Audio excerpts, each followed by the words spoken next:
Alright guys, welcome back to the channel. Definitely appreciate the support. We are going to expand a little bit more into the scheme, the run balance playbook. So hopefully in the link, the description, I leave 1, 2, 3, 4, and then I have like all of the videos of the scheme that I've made so far in order.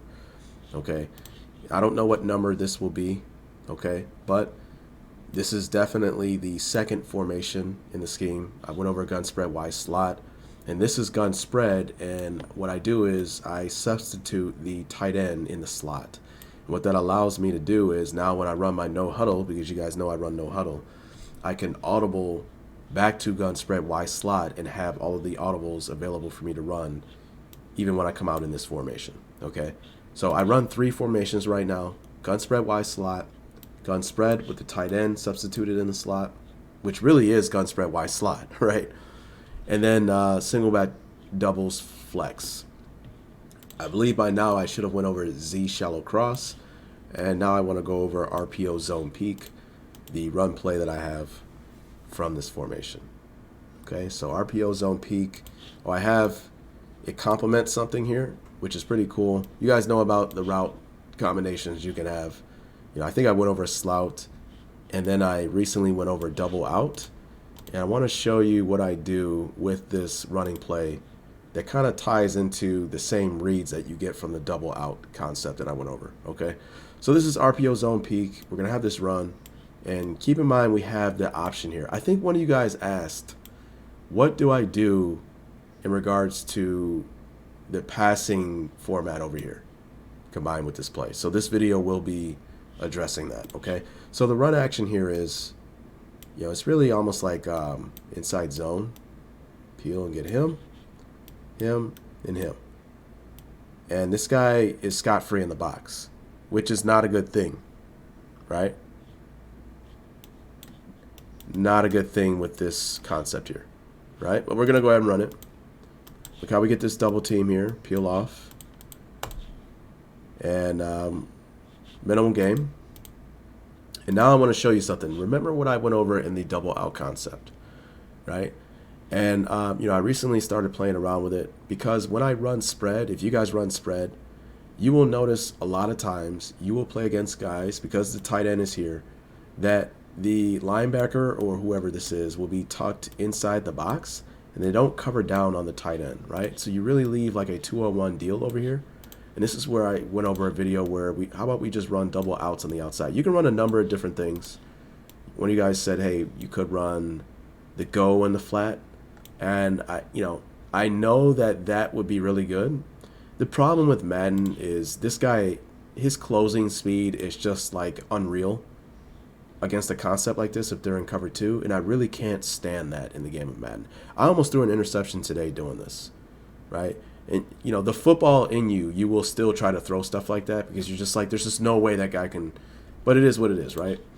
So anyways, with the double out concept, we really just read this player, and if he turns and goes upfield, then we can throw this first out, because he could just never cover it.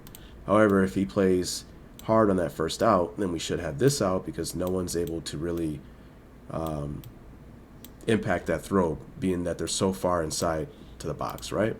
Keep that in mind. So I'll just show you one play of this. And right here, when he goes upfield, I should throw this. Hopefully I did. I did. Big gain. Back to here, right? Well, they're kind of showing the same look, except he's further down. So, this is really something I would not throw here. Well, I've thrown this a lot. I'm not going to lie, right? There's a lot of times they still press, and then at the snap of the ball, he turns inside while floating upfield.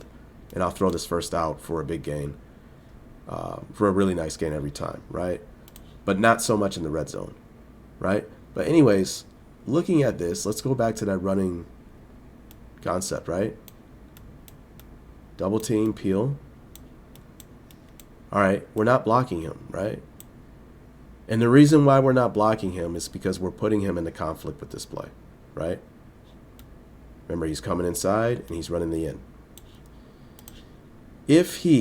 Because we're not blocking him, right? And he has a run fit. If he comes in at all on the run, this window is wide open. And we can just throw this almost every single time. If he decides to stay in the window of that, well, then we just run the ball, right? Because we get the double team, peel off, and we get this guy, right? So earlier on, when I made this concept here, this is not a good concept, really, because then he's free to make a play, right? No one's blocking him, etc. But we leave him unblocked for a reason, because we're tagging this concept behind it to where we're just going to put him in a conflict to where he's never right and we don't have to block him, right? So I missed the play here. This is why I came back to this play. And this is why I complement this with the double out concept, because it's pretty much the same. Whenever you have this type of spacing on the side and not a cover down on this player, this is where you can utilize that that little peak concept that they have on the side of the field, right? So look here. You see how he steps inside? This is wide open. This is a missed opportunity for a touchdown, right? I should have threw that. But earlier on, I wasn't really good with this play until I recognized where I should be able to throw this, right? And this is where I noticed that I could. Snap the ball. Look how he steps inside, right? Remember, they don't have a cover down on this player. We could do the double out concept, or we could run this play, right? And just throw off of this guy. Steps inside, rip it in. Again, same thing. Look how he's the user. Sitting still. We throw that for a 9-yard gain. Okay, even more now. So I think I haven't ran this a lot on the hash, but I might start doing this because there's even more space. Look how far inside he is. If he sits still, moves inside at all, this is just wide open, right? Snap, step inside, automatic. And you notice how when we're on that hash over there, right, we got like 12 yards on that, right? So again, same look, no cover down on the number 2. And also, I only run this against double high. If I get single high, I'm not running this. I'm really throwing the ball, right? So keep that in mind when you run this. I like to run this against double high, and if they cover down on the receiver, well, then we have a favorable box to run the ball, right? Or we can make a decision on throwing some other passing play, etc. But whenever they close down into the box and they want to have a numbers game in the box, because as you notice, look, it's 6-on-5.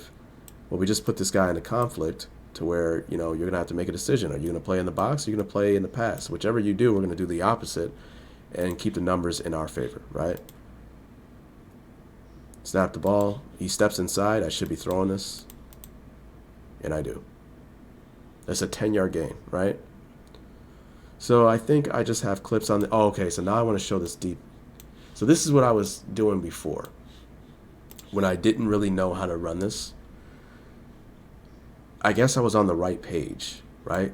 So what I'm doing here is I had a feeling he was in a cover 2 due to him being with outside leverage. And theoretically in cover 2, I would like to think that they play with outside leverage and they try to reroute the receiver inside, right? But with them doing that, I'm able to kind of seal you off, and he's running an in pattern that should be there every single time, right? With a third level defender being way up here and the second defender in being far inside, I'm thinking that he should definitely make it to where there's no way he would be able to make it for this in route. He already can't make it for this guy. There's no way he can make it for him, right? So you'll see me make a couple of plays trying this, but in Madden, it's just not practical to throw this route, right? And the reason why is because this player, despite being in like a cover 2 or whatever, he seems to warp inside and almost make a play on the ball, and it's just not worth it, right? So I'll show a couple of plays here. Snap, throw, and look how, like, I don't want to complain, guys. Let's go back. I don't even, like, I'm seeing that now. I don't even know why he was there. Like, how, right? Let's take a look at this, right? He's lying outside here. He just, like, warps inside, right? It's just not realistic to me, right? So just don't ever throw that outer in. If you guys know when and where you would throw this, I would like to think in a situation like this, if we were deep half, outer corner and your vertical hook, I mean, that's where you would throw it, right? But I just don't think it's conceivable in Madden, okay? But throwing this is deadly, guys. I'm telling you. So I've incorporated this in my game, and it's just made this run play so much better against double high. And that's where I would throw it. So for the guy who asked where you would throw this, that's what this video hopefully covers for you.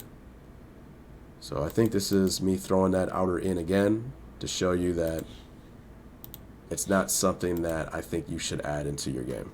Okay, so that's RPO zone peak. Maybe not an exciting video, but hey, it's another video to kind of add to the scheme.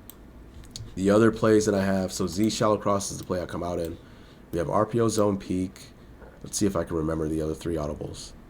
Flanker dig, curl flat, and there's one more. Oh, and there's a play action play. Right, so we run 5 plays from this set. We can audible into gun spread Y slot where we have 4 plays, or doubles flex where we have 4 plays. Doubles flex, we have blunt dive, HB stretch. We have a cover 0 beating play, and then we have a play action play that has the same action as both of the run plays. And then in gun spread Y slot, we have double post, double wide receiver post, I think it's called. It's funny how I don't know the name of it, and I run it all the time against cover 0, right? We have levels divide. We have the HP draw. What's the last one? Oh, and we have PA tight end wheel. So that's 13 plays I run, guys. I run 13 plays in my scheme, and you know, hopefully I continue expanding on it. I've made a lot of videos in gun spread Y slot about some other plays in that formation, but I don't really run those plays because they're not in my audibles, and I like to have a no huddle offense to where I can stay in a scheme that I can just be, you know, run the same plays over and over again, 13 plays, and obviously I will expand on this as we go deeper. So I hope you got something from this video. Hope you keep coming back for more, man. Peace.